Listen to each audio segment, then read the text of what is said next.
Saludos amigos, esto es Edición Nocturna, yo soy Héctor Marte Pérez, estoy muy contento y muy agradecido de su sintonía. En la noche de hoy vamos a hablar de la situación internacional.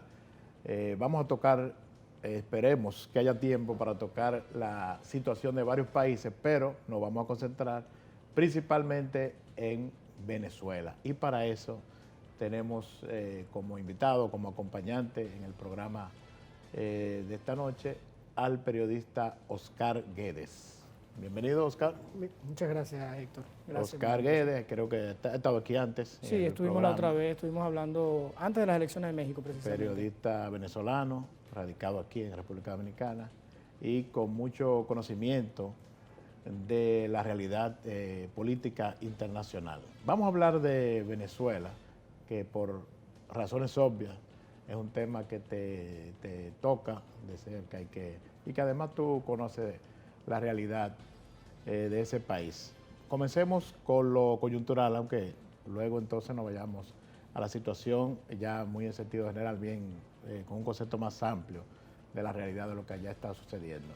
¿Qué fue realmente lo que ocurrió el martes pasado en Venezuela? Porque todavía hoy no está muy claro qué era lo que se buscaba, qué se logró, si fue un intento fallido de un golpe de Estado, como algunos han interpretado, qué fue finalmente lo que ocurrió y cuál es la situación actual en Venezuela a raíz de esos acontecimientos del martes.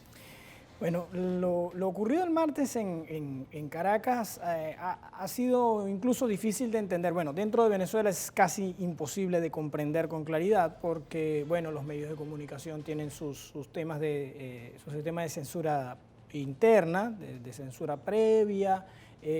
Además, nunca hay información clara, corren muchos rumores, es difícil. Mucha confusión, sí. Sí, mucha confusión y muy difícil enterarse con claridad para quienes están dentro de Venezuela de qué está ocurriendo exactamente.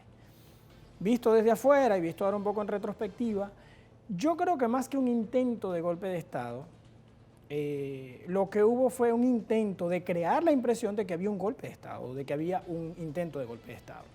Porque si nos ponemos a observar lo que ocurrió, vemos que Juan Guaidó se trasladó hacia el cuartel, hacia el aeropuerto de La Carlota, que es un pequeño aeropuerto militar. En el centro, en el este de Caracas. El mismo este donde siempre se han radicado mayoritariamente las protestas de la oposición. Se trasladó allí en compañía de algunos hombres vestidos de militar, suponemos que son militares activos de Venezuela. Eso fue lo que se vio en televisión. Eso fue lo que se vio en televisión. A las 6:00 de la mañana. Por lo menos aquí nos despertamos con esas imágenes. Pero yo no lo describiría realmente como un verdadero intento de golpe de Estado.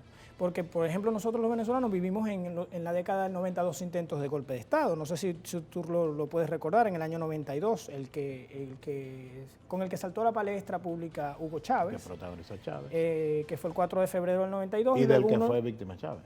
No, y luego hubo otro, ese mismo año, el 27 de noviembre del 92, hubo otro intento de golpe militar.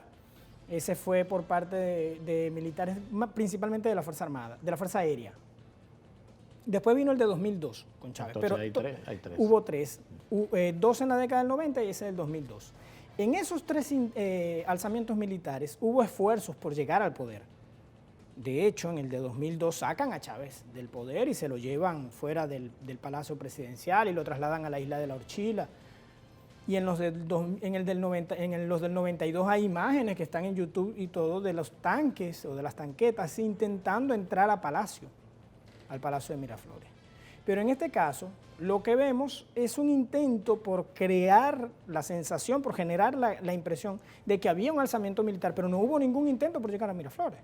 No hubo ningún intento de estas personas por llegar al poder, por la vía armada, por la vía militar. De manera que yo creo que lo que intentaron fue crear un golpe de efecto.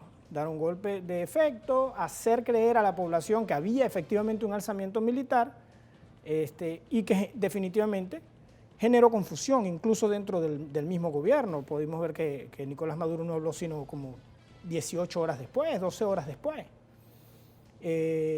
Hubo, sí, militares que que desertaron de las filas del gobierno, el jefe del SEBIN, el más notable, y que fue lo que permitió además que Leopoldo López saliera de la prisión domiciliaria. Pero como un golpe de Estado como tal, yo no lo catalogaría. Hay un esfuerzo, por supuesto, de impulsar un golpe de Estado, eso sí, es un intento como de crear las bases, como crear la impresión que permitiera que otros militares dieran un golpe de Estado. Pero yo no creo también que hay otra interpretación que es más bien semántica. O sea, no todo el mundo va a estar de acuerdo con el término golpe de Estado en este caso. Claro. Si hablamos de que Nicolás Maduro no es un presidente actualmente reconocido internacionalmente. Es decir, muchos países, entre ellos República Dominicana, no lo están reconociendo como presidente. Aunque creo que hay una situación ahí de una especie de bache o de limbo, porque tampoco Guaidó sería reconocido como presidente, ya que fue como presidente de la Asamblea, le tocó ser presidente interino, y creo que ya ese es el tiempo ese estatus ya pasó. Bueno, allí el Eso es término, parte de toda la confusión. Sí, ahí. pero el término golpe de Estado se aplica porque es un intento por llegar al poder y el poder lo detenta el gobierno de Nicolás Maduro. Eso es indudable. Nicolás Maduro es quien gobierna. Claro, de hecho es el que tiene y el que controla todo. Es el que controla las fuerzas militares, los ministerios, todo. El reconocimiento internacional tampoco es tan masivo como se ha querido hacer ver. Juan Guaidó es reconocido como presidente encargado de Venezuela por 60 países. En la ONU hay 195. Entonces estamos hablando de menos de un tercio. De hecho, menos de la cuarta parte.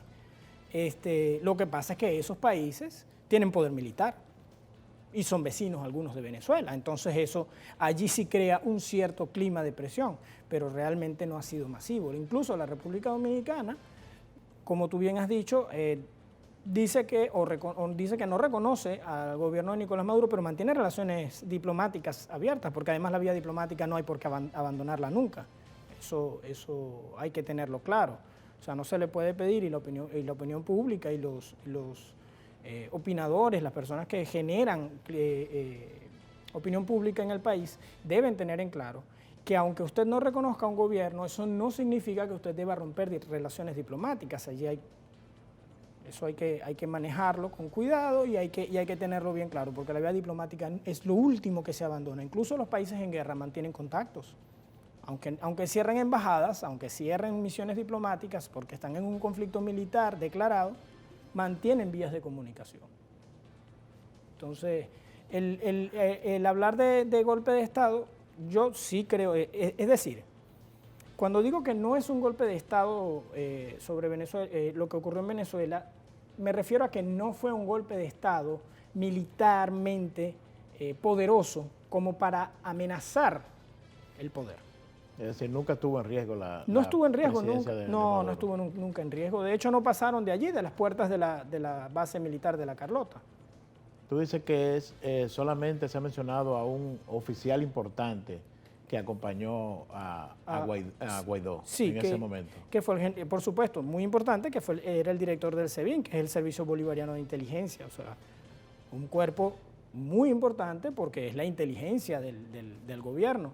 Y yo creo que eso fue más que todo lo que generó confusión dentro del gobierno, porque el no tener contacto con inteligencia en un momento como ese, pues te deja un poco en el aire como gobierno. O sea, no tienes acceso a la información exacta y no pública sobre lo que está ocurriendo y sobre lo que ha venido ocurriendo. Entonces, por allí se debe haber generado la confusión dentro del gobierno. Entonces, se podría decir que el único resultado concreto que hubo de esta acción es la puesta en libertad, entre comillas, de Leopoldo López, porque tampoco él está libre actualmente.